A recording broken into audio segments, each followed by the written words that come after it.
Let's talk about why I will never again play matchmaker for anyone in my life.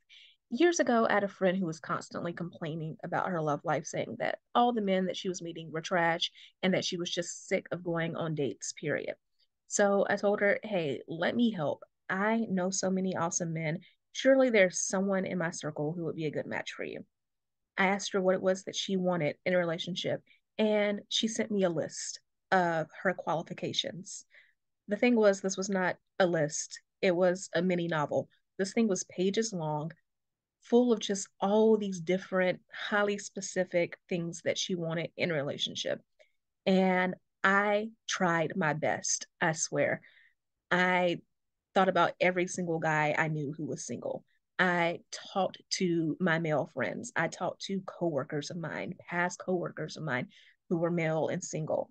And, I asked them questions. I was basically interviewing for the job of her boyfriend. And after doing all of this, I could not find anyone that I knew who was a 100% match for her list. But I found somebody who was close. Dude was like 80, 85% of what she wanted on her list. So I introduced the two of them. And of course, she was like, he's not good enough. It's not going to work. So, you know, everyone moved on with their lives. He was disappointed because he really was interested in her, but that's how it goes until about a year and a half later. She came to me and she was saying she was still having trouble with relationships. And she brought up this guy and was like, hey, what is he up to? Is he still single? Do you think that he would give me another chance? And I told her that no, he was not going to give her another chance because he was currently in a happy, healthy, and very serious relationship. So here's the thing that my friend did right. She did create a list of what she wanted in a relationship. But I'm going to talk to you about the 5 reasons why you need to have a love list. And in explaining these reasons, I'm also going to tell you the things that she did wrong. So, if you've never created a love list before, a love list is a list of the qualities that you want in your future partner. So, here are the 5 reasons why you need a love list. Number one, creating a love list is about making an intention. So, whether you've heard the Bible verse before, as a man thinketh, so is he, or if you've heard what you focus on magnifies, creating this love list puts that intention out there, puts out your commitment to being in a healthy, committed relationship and being in a relationship that fulfills your desires and your needs. So, one of the biggest keys to success is being intentional about your goals. Scientific studies have shown that when we write down our goals, we're more likely to accomplish them. So, this is no different than a relationship. If you are intentional about wanting to be in a happy, healthy relationship, writing down the things that you need in a person, the qualities that you require to have that happy and healthy relationship, is a great first step towards actually achieving that. Now, number two, creating a love list is about setting your priorities. So, in the case of this friend of mine, again, she had pages of qualities. When I work with my clients, I always tell them that your love list should be 15 to 20 things that you would like in a relationship. And then narrowing it further down than that, out of those 15 to 20 things, we're looking for 5 to 8 that are non negotiables, things that you absolutely could not live without. Everything else on the list is an added bonus. So, this helps you focus on what is really important to you. What are your biggest needs in a relationship? And what are the things that are most important to you having the type of life and love that you desire to have? On my love list before I met my husband, one of the non negotiables on the list was that he and I had to enjoy each other's sense of humor. I'm a person who likes to laugh all the time, and I couldn't imagine being with someone who didn't make me laugh or someone who just didn't get my jokes. So that was a non negotiable for me. Another non negotiable was when it came to learning. I am a lifelong learner.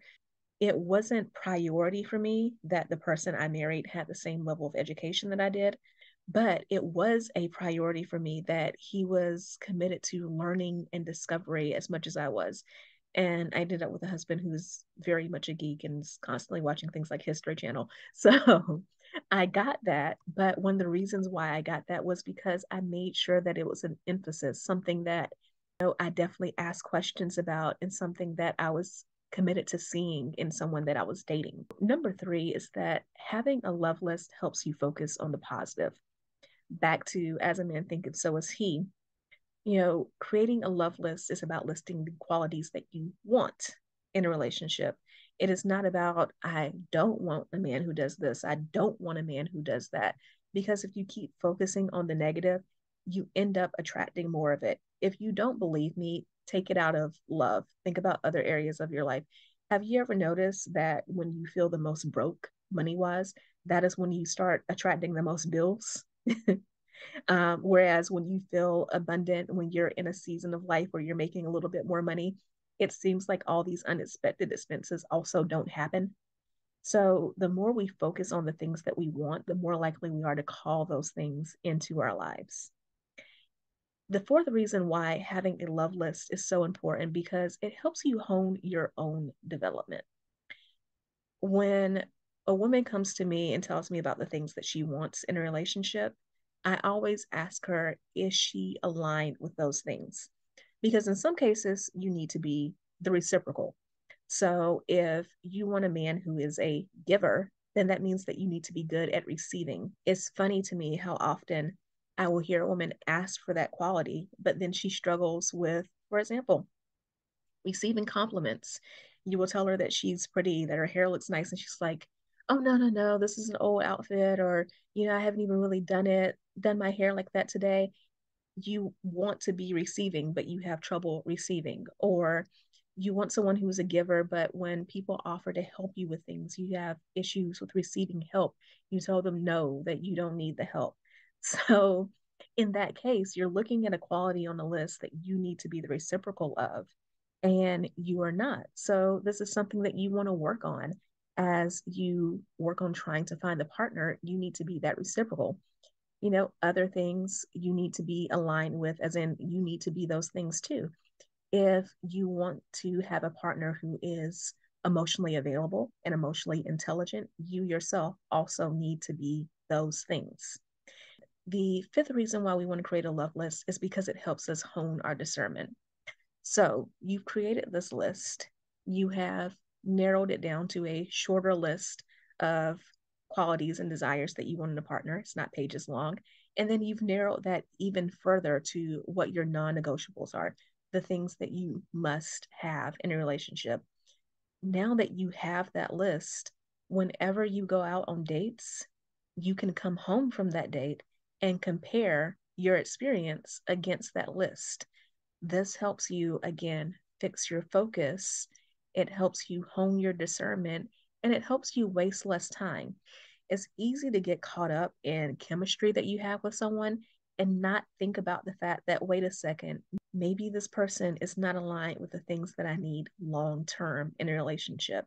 And again, going on that date and then being able to look at what you put down on pen and paper allows you to sober up a little bit and remind yourself of what your values are. What are the qualities that are going to create long lasting, healthy love? So, these are the 5 reasons that you need to create a love list. My name is Keisha Rice. I'm a dating coach for ambitious women of faith. So, before you go, make sure you watch the other 2 videos that YouTube suggests that you watch to learn more about love and healthy relationships on my channel. And make sure you subscribe and hit that notification bell so that you can be notified every time I upload a new video. Love you. Till next time. Bye.